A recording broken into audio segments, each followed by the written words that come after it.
Yeah! Shoutout sa inyo lahat guys. Ayan. Nagawa ko na yung ating pang video okay guys. No, ito pakita ko sa inyo. Tcharan! So, halimbawa gusto nyo mag video okay guys, no? So, ito lang ay ano lang, kung gusto nyo lang, hindi ko kayo pinipilit, no? So, ginawa, halimbawa nag-iinuman kayo, hindi nyo na kailangan ng remote, no? So, ayan. Pang platinum kasi ito eh.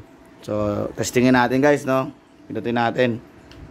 1. Yun, 1.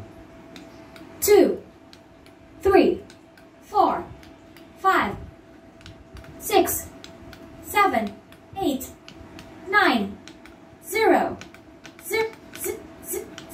0, 5, 4, 3, 2, 1, 6, 7. So, kita nyo guys, okay na okay, di ba?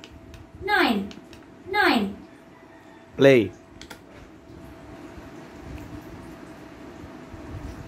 So, yan, di ba guys? Palitan natin ng, BGB. Yung video niya. Hindi masyado makita eh. Kintab yung TV eh. So, pwede mo i-stop. Yan. Yan. May reserve din yan. Yan. May reserve, may play, may BGB, melody. Yan. May tempo. Tempo plus, tempo minus. So, ito yung wiring niya sa loob guys. Yan, yung ginawa ko. Ayan, no?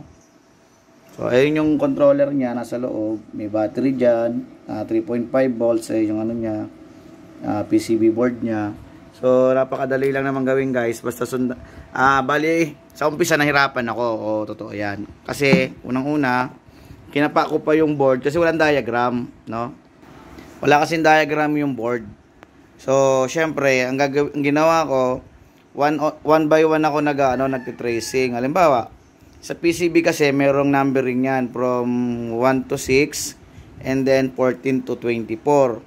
So, yung bawat wire nun, pinag-connect ko one by one. Halimbawa, 6 to 14. So, inisa-isa ko siya kung ano yung magiging kakalabasan nyo sa DVD natin. Kasi madalas nasisira kasi yung mga remote and then kung halimbawa, nag-inuman kayo, hindi nyo na kailangan ng remote.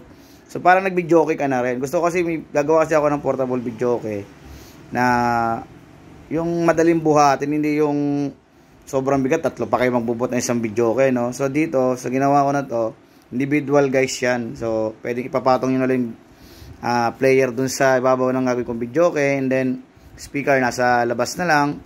So madali lang siyang ayusin, no? Madali siyang buhatin kahit mag-isa ka lang, hindi mo na kailangan katulong. So papakita ko sa susunod kung paano ka-assemble yon. So ito, yung diagram nito or yung wiring nito, ilalagay ko na lang dun sa comment section ng ating page, no? So, maraming salamat guys. Pasensya na kayo, talaga hindi na ako nagbo-vlog masyado kasi naiinis na ako sa mga bashers natin, no? Medyo nakakasama lang ng loob kasi syempre, nag-share ka na, sasabihan ka pa ng bobo or mayabang. Pero, at the end of the day, nahayaan ko na lang sila. Ayoko na rin silang patulan. Kasi syempre, magpapatulo sa tanga is kapwa tanga. So, hayaan na lang natin sila. So, maraming salamat sa inyo mga master, mga lodi. Thank you very much. So long. Goodbye.